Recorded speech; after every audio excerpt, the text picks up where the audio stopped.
جب اکبر نے دین الہی نکالا تو حضرت مجدد الفسانی علیہ رحمہ اس کے مقابلے میں آیا. آپ جانتے ہیں وہ تاریخ. تو اس نے کہا تھا کہ السلام علیکم یہ مسلمانوں کا شعار ہے. تو ایک نیا لفظ لے کر آتے ہیں. جب بھی کوئی کسی کو ملے تو اس کو کہے اللہ اکبر, وہ بھی جواب میں کہے اللہ اکبر. یہ اپنی طرف سے وہ نئی چیز لے کر آیا. لیکن اسلام نے السلام علیکم کیوں رکھا ہے؟ تو اس کا ایک فلسفہ ہے, اور وہ کیا کہ جب کوئی مسلمان کسی دوسرے مسلمان کو ملے تو وہ کہے السلام علیکم. اس کا مطلب ہے تیرے اوپر سلامتی ہو. تو گویا وہ ضمانت دے رہا ہے کہ میرے بھائی تیری جان, تیرا مال, تیری آبرو, تیری عزت میری طرف سے محفوظ ہے. میں تجھے ضمانت دیتا ہوں سلامتی کی. اور وہ آگے سے کیا کہتا ہے؟ وعلیکم السلام. اچھا تو اگر مجھے ضمانت دیتا ہے تو تو میری طرف سے بے فکر ہو جا. تیری آبرو میری آبرو ہے, تیری عزت میری عزت ہے, تیرا مال میرا مال ہے, اس لیے میری طرف سے تجھے کوئی فکر نہیں ہوگی. اب ایک دوسرے سے انہیں خطرہ نہیں ہونا چاہیے, ایک دوسرے کو ضمانت دے چکے ہیں, عہد کر چکے ہیں.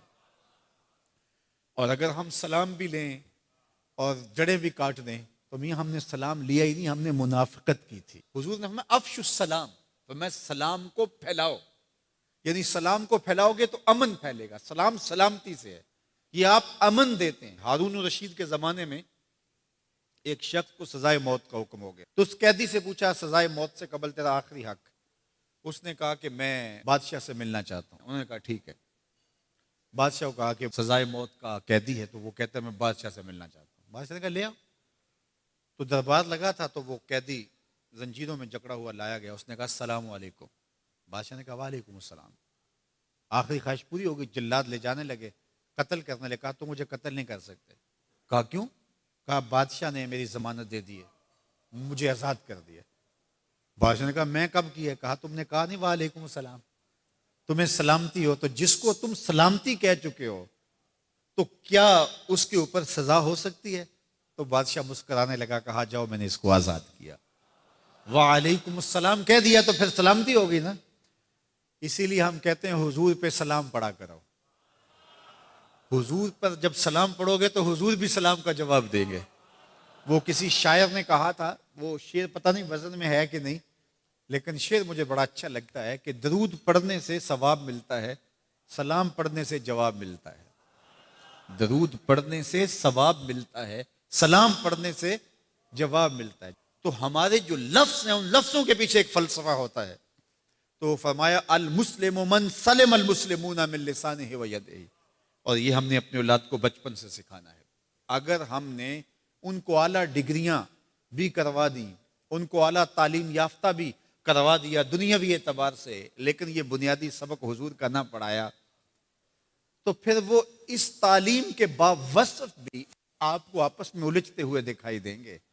اعلیٰ ڈگریوں کے باوجود بھی آپ ایک دوسرے کا گریبان ان کو نوچتا ہوا آپ دیکھیں گے, اس لیے کہ انہوں نے اسلام کا یہ بنیادی سبق تو ماں کی گود سے پڑھا ہی نہیں ہے.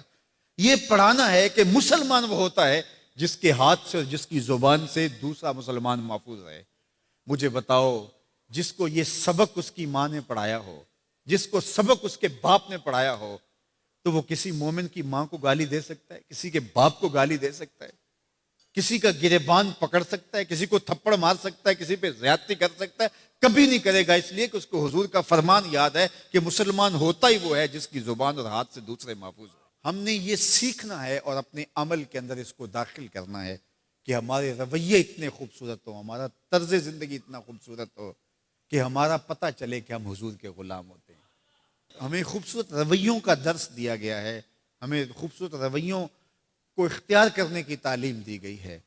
تو ہم اپنے آپ کو دیکھیں اور ہم اپنے دل کو صاف کریں, اپنی زبان کو صاف کریں, اپنی آنکھوں کو پاکیزہ بنائیں, اپنی سوچوں کو عفت دیں, اور دیکھیں کہ ہم کھڑے کہاں ہیں. جس کے 2 دن برابر ہیں, آج کا اور کل کا, تو وہ خرابی پہ ہے. سرخرو وہ ہے کہ جس کے دونوں دنوں کے اندر واضح فرق ہو, ہر لمحہ اس کا بہتری کی طرف چلا جا رہا ہو, تو وہ ترقی کی طرف ہے, ورنہ وہ تنزل کا شکار ہو رہا ہے.